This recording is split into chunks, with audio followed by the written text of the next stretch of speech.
Hi everyone, good morning. It is Monday. I can't remember what day it is, but I believe, let's see, it's 24. So today's December 17th, and I will be doing my Glee-cap for Season 4, Episode 10, Glee Actually, which is their third Christmas episode. I apologize for this being late because I have been ill. And I'm sorry if I have bedhead because I just woke up. But I was thinking about doing the Glee cap last night, but I thought I'd wait and let it simmer, sink in before I actually spoke about it. Normally I find the Christmas episodes pretty uplifting and, fun, fluffy holiday fare. I really liked the first Christmas episode they did in season 2. Season 3 was alright. I thought it was a little weird with the whole throwback type deal. So I was pretty excited for this one because they said it was based on Love Actually, which I think is an amazing Christmas holiday movie to add to the genre of great holiday movies, along with Home Alone, It's a Wonderful Life, all those cute little claymation type, old school Rudolph the Red-Nosed Reindeer type things, along with the Charlie Brown ones, which are great. So anyway, I was really looking forward to this one. Especially I guess I should just start. So I like how Sue started the beginning with her little voiceover letter, basically setting up the whole episode. And I thought, I really like the way that they're writing Sue this season. She still has her snark, but we're seeing, I think having Robin has given her a softer side. Even though we haven't really seen her daughter, I guess Kitty just takes care of her. But I think that that's helped soften her a touch. Not quite all the way, but, given her a little bit more compassion than she normally would in certain situations. So the first vignette that we see is involving Artie. We find out that he has fallen down the ramp because they didn't salt it properly, so he basically whacked his head. So then we get this whole dream sequence of Artie being able to walk. It's sort of a take on It's a Wonderful Life, basically being if Artie was never in his wheelchair, how would life be for the New Directions and McKinley. So we come to find out he must be like one of the sports jocks because he's wearing a Letterman jacket, and he goes and sees each of the characters. So we find out that Kurt never graduated on time because he kept being bullied. He never met Blaine. We found out that Tina kept stuttering because she was never with Artie to reveal that, to help her through that. We find out that there was never a New Directions because Mr. Shu was never able to get the group together. Apparently Artie was the glue or the, emotional bond that kept everybody together, which I find interesting, but okay, you could go with that if you want. Um, so then he gets everybody in the quiet room because I guess it has turned into Sue Sylvester's craft rooms. There's a bunch of sewing machines there. So they pretty much have everybody in this room. Even Mike is there. Oh, Puck's not there. Well, I don't remember if Puck's there. But Santana and Mercedes are not there, and neither is Quinn, which we'll find out why later. But I mean, you couldn't even shove them in for like a 5 second. I mean, they're all there for whatever, when sectionals was happening, and Santana made that brief moment appearance like after in that first episode back. So I was like, dude, why couldn't they just shoot them and cut them in somehow? I was kind of bummed because, you know, whatever. At any rate, so Arnie sings Feliz Navidad, which I thought was really a cute idea. Out of all the songs he could have sang, he sang that one. So he was dancing around, and I don't know if you noticed, but he was doing kind of each person's signature move. So he was doing Sam's body rolls. He was doing Puck was there. He was doing his weird kind of macho dance thing. He was doing Mike's awesome the way that Mike dances the only way he can. So it goes to show how great of a dancer Kevin McHale really is, and also what a great actor he is to be able to keep his legs completely still in the wheelchair. So anyway, so we get through that, and then he goes and finds Rachel in the library, and Rachel, as a sexy dressed up as like a button-up librarian, is just hot. Like, whatever, Leah Michelle, I don't know what it is about you lately, but everything I see you in, you're just hot.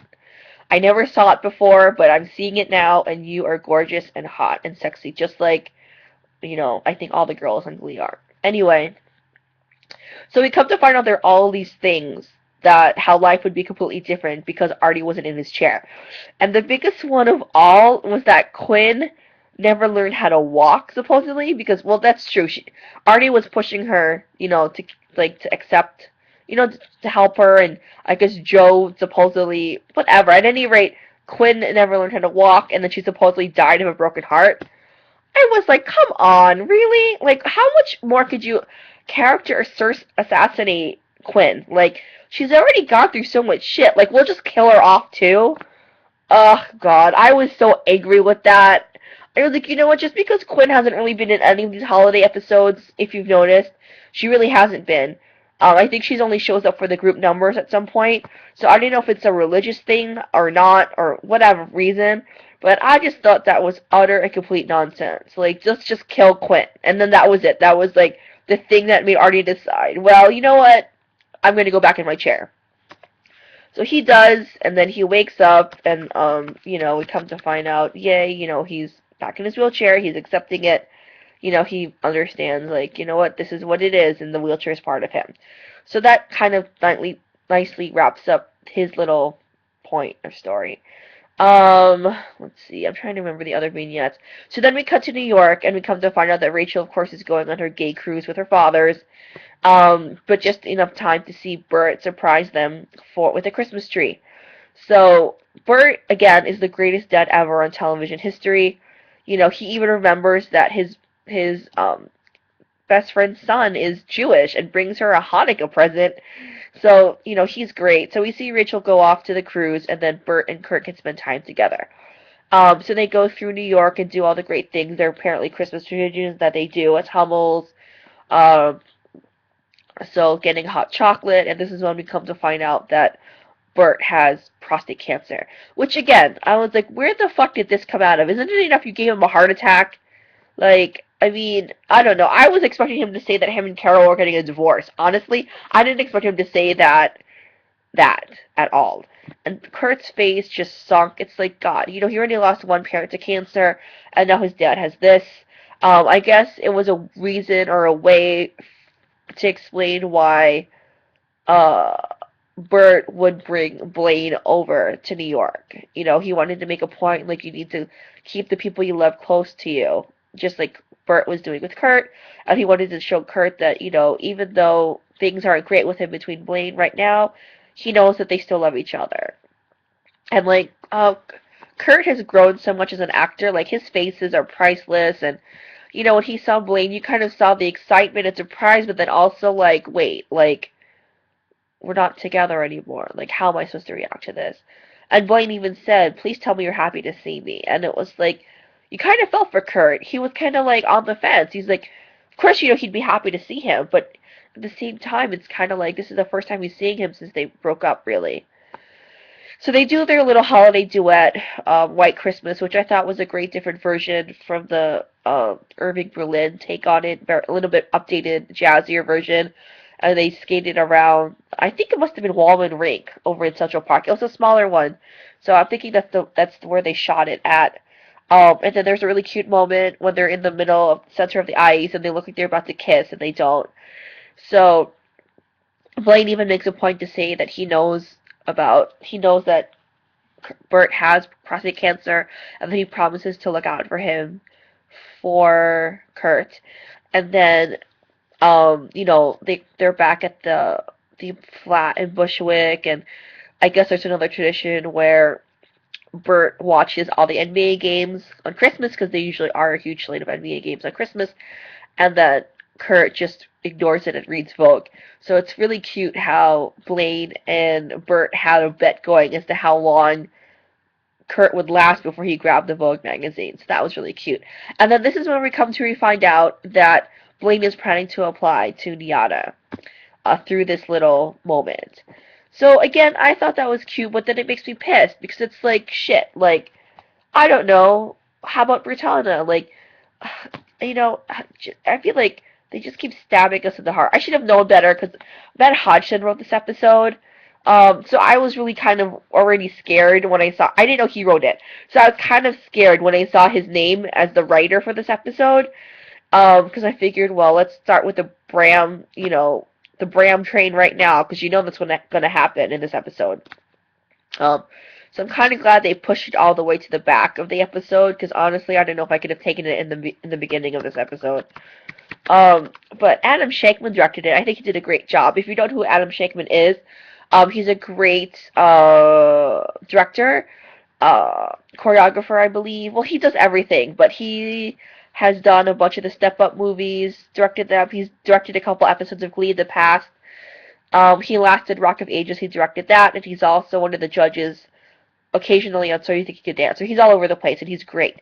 So he did a great job, I think, with this episode, directing it. Way better than Matthew Morrison did with last year's episode. But, again, I was more concerned about the fact that Matthew Hodgson wrote this episode, also known as Naya's boyfriend, also known as Brittana Hayter, for obvious reasons, because his girlfriend is making out with Heather, or, as we all like to think, Naya's ex-girlfriend, Heather. Or maybe still girlfriend, Heather. I don't really know. So I'll just save Bram for last because, well, they're just going to take the most of my rants and raves.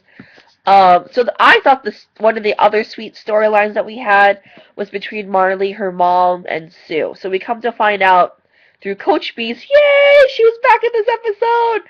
I love Coach Bees. I think that Dot Marie Jones is amazing. She's so good in this role.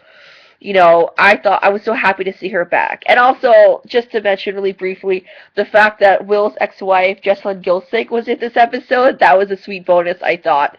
Because she is crazy as Terry, and the fact that she brought a fake doll to play their baby, because Will is such an alcoholic, he wouldn't even notice, that was hysterical.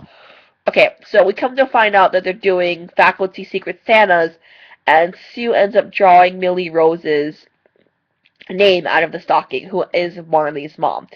So she's kind of on her tirade. I don't know what the hell to get her, making fun, like, you know, kind of like fat jokes here and there.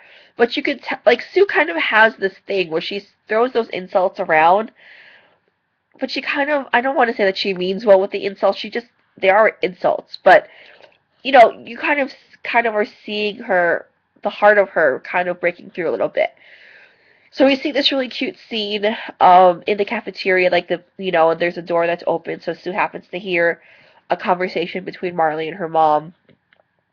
So we come to find out that Marley's mom wants her to go to the special doctor for her eating disorder, and that it costs $200 a session, and so she's not going to spend $50 on a Christmas tree or any presents, because that's more important, that Marley's health is more important than a Christmas tree or Christmas presents this year.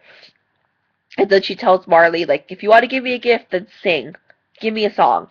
So Marley steps back and sings The First Noel, which she has a beautiful voice. Melissa Benoist has a beautiful, pure-sounding voice. So the fact that she just sang it a cappella without any accompaniment was beautiful. So we come to find out, we have that weird music at the end, so you're kind of wondering what Sue's going to do. And you come to find out that she basically jimmies the back door of their home, sets up a beautiful Christmas tree filled with presents, including the sweater that Becky Jackson hated from Benetton and gives it to Marley. But there's a stocking there that's filled with $100 bills to help pay for Marley's sessions with this doctor. So then towards the last thing that we get is Marley's mom comes in to Sue and says, I figured out that you're the one who left the tree, and thank you very much, but I can't accept your money. And then Sue kind of says, from one single mom to another, I know how hard it can be. Please help your daughter get well, and gives her back the money. So, I really am enjoying this storyline of having another wonderful parent. Since we haven't really seen much of the Glee parents, they're kind of in and out absent, which is fine. We get Bert a lot because of Kurt's whole coming out story, and he's been great. And now we're getting to see Marley's mom, and I think this actress, I don't know who she is that plays her, but she's amazing. She's done a wonderful job with this role and accepting it, and she really is a beautiful person. So she invites Sue to the auditorium, and Sue makes that remark like, is this about the Glee Club singing and fake snow falling? And Millie just smiles at her and brings her to the auditorium. And so Marley says, this is what we want to say thank you. She wants to say thank you to her for giving her the money and the tree and everything. So they sing, I believe is it Have Yourself a Merry Little Christmas? I can't remember what song they sing, but I think they look adorable in their matching cream-colored outfits. Somebody on AfterEllen.com had mentioned that they kind of look like a Gap ad, which they totally do. But tonally, it was beautiful. The song was great. The snow falling, it was all so Glee at the end, and you could see that Sue's heart was melting a little bit as they sang the song, and it was great. So I thought if that was just a Christmas episode, I would have been so happy with that. Honestly. Oh, I totally forgot. There was a whole other plot line of Jake and Puck getting to come together as brothers. And so, I mean, I thought it was kind of fun, the fact that they kept cutting, like, no, Puck's like, well, come to LA with me. Cut to them riding in a sidecar. It's the Paramount lot. So if you don't know this, Glee does shoot on the Paramount lot, so that was a pretty funny tongue-in-cheek kind of moment where they had a whole scene of them running around the Paramount lot, when all actuality, Glee is shot there. So I thought that was kind of funny. And then, of course, I figured out that Puck was lying this whole time, that he wasn't really a screenwriter, or, that he wasn't living in the lap of luxury. He was just trying to show up to his brother the life that he had in LA. And then I thought it was funny how he said he lived in some horrible studio in the valley with IKEA furniture he didn't know how to put together. So their brilliant idea is to go back to Lima to be with their moms for Christmas or Hanukkah. So the next scene that we see is them in breadsticks, and basically Puck's mom is accusing Jake's mom of, like, I saw you once in the diner and you served me, you didn't even know who I was. And so the boys kind of bring them together and say, listen, there's one person who brought us all together, this asshole of our father, and he left all of us, so that's what we have in common, so why don't we just say screw him and enjoy the holiday season, which they do. They all come together, and the parents come together, and, it's nice that finally Puck and Jake can feel like a family. So that was another cute story. See, these are all, the 4 of those stories, they were cute, or 3, whatever they are. Really nice. I really could have done without the brand, but I had already heard, we already knew what was coming. So, I don't even know where to start off with my rant and rave. There's so many things that made me angry about this, and all I kept thinking of was that, fuck you, Matt Hodgson. Like, you're that insecure. Okay, so first of all, I am happy with the fact that Brittany has gotten some more speaking roles, and I kind of wish that they would tell Heather, because Heather is doing it in the monotone Brittany voice, that they would tell her to let's do it in the monotone voice, but to have more diction and enunciate more and not talk so fast. Because sometimes her words run into each other, and when they're monotone like that, you can't really distinguish the word from each word. But at any rate, I'm happy she's getting more dialogue. The fact that it's with Sam pisses me off, but hey, whatever. The other thing that makes me angry is the fact that they were just introduced as a couple last episode. Like, last episode, right? And now all of a sudden they're jumping into the fact that, hi, it's the Mind Apocalypse, we need to get married. Yeah, exactly. I just, I don't, I mean, I heard that Ryan Murphy was kind of obsessed with this whole Mind Apocalypse idea. Fine, okay? And the fact that he makes supposedly the 2 dim-witted characters on the show, being Brittany and Sam, buy into it, okay. But the fact that he makes them get to the altar to get married, like, because they want to spend the last 3 days they have together on this earth with each other, yeah, just, okay. The thing I found adorable was the fact that Brittany decided to cash in all of her savings and give all of her friends, like, awesome Christmas presents. Because she's adorable and cute and gorgeous in that whole little scene prior to her seeing Sam and whatever gift she gives him or whatever. And then the whole Mind Apocalypse happens, and it just snowballs from there. So Coach Beast officiates at this fake ceremony. Can I just say how gorgeous Brittany looks in her beautiful outfit of all white? And I kept just blocking out Sam and picturing Santana there. And another point that somebody made on After Ellen is, if Brittany has all this money, supposedly, why didn't she just get a fucking private jet to go see Santana? Okay. So that's the other thing too that irks me. If the world is supposed to come to an end, the fact she doesn't even mention Santana. Like, she's still her best friend, right? She still supposedly misses her, right? I miss Santana. I miss Britannia. But alas, there's not even a mention of Santana in this entire episode, nor Mercedes. So apparently Mercedes is just off in LA doing her thing, and Santana's cheering or whatever she's doing in Louisville. Fine. I don't know. I feel like how can Mitch Hodson even not include his girlfriend in this episode? Not even a little bit. I guess it's because he wants to keep pushing Bram so much. He doesn't want any possibility of us having hope of Britannia. That's my only conclusion. So when we come to the vows, it's interesting to hear how Sam calls Brittany his soulmate. Really? First of all, when you first met Quinn, you proposed to her. I thought she was your soulmate, Sam. And then you kind of wooed Mercedes twice. So wouldn't that make her more of your soulmate? You sang that Michael Jackson song to her. I mean, okay, fine. So now let's ignore that relationship again. And so this girl you just got together with an episode ago, so in Gleeland, who knows what that was, a week ago, 2 weeks ago, she's now your soulmate. Whatever. So I think it's interesting that he says all that shit, but then Brittany doesn't really say that back to him. So there you go. So she says something else, but she doesn't say soulmate. She just kind of says whatever she says. I'm not really paying attention. It pissed me off enough to hear Sam call her his soulmate. So then they kiss. So then we get the whole 4 days later, and it's December 22nd, and they're in Brittany's bedroom, and he says that, wait, we're still alive, and then Brittany says, and we're married. So I'm going to ignore the fact that they're each in Brittany's bedroom, and, like, you know, Brittany is on the floor in her pajamas, I guess, and Sam's in a wife beater. So are we supposed to infer that they've had sex? I don't even want to think about that. Let's just not and move on. So we come to find out that they go talk to Coach Beast, and Coach Beast basically says, no, you're not really married, blah, blah, blah, blah, blah. And it kind of crushes them because they like the idea of being brutally honest with people and kind of like that whole thing. So Coach Beast makes it look like her iPhone rings and got like a new message saying the new Mayan apocalypse is in September 27th, 2014. So they have 2 more years of living like the way that they want. So then they join in whatever song the Puckerman boys sing at the end.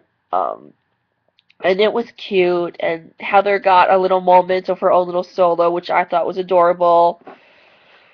But at the end they're holding hands, and she's like snuggling up against him, and it just makes me sick.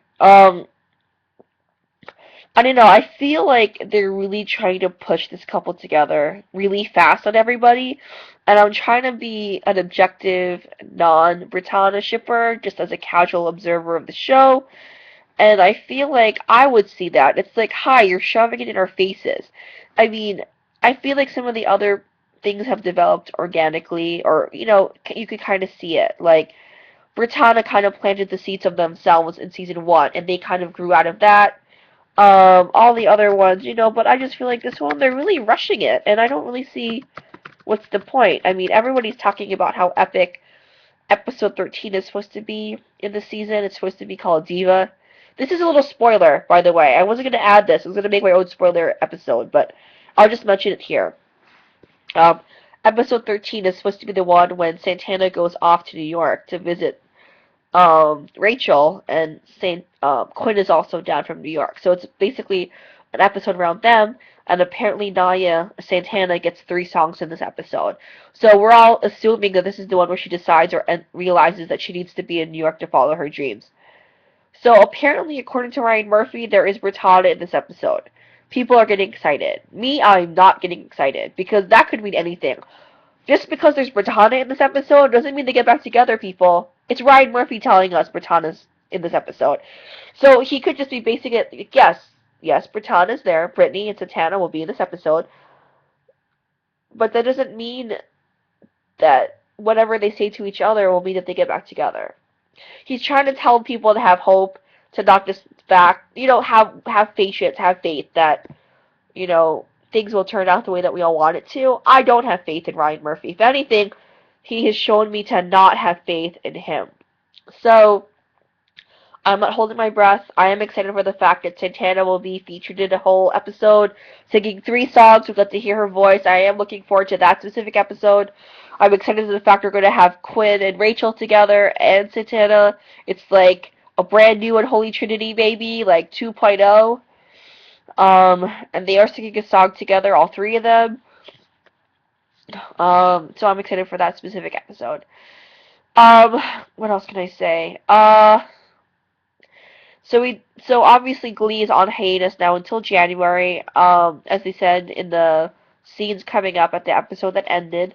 It probably won't be back until towards the end of January because, like I said before, they want to lead it into February sweep. So it probably won't be back until, if I look at my trusty calendar, 1 second.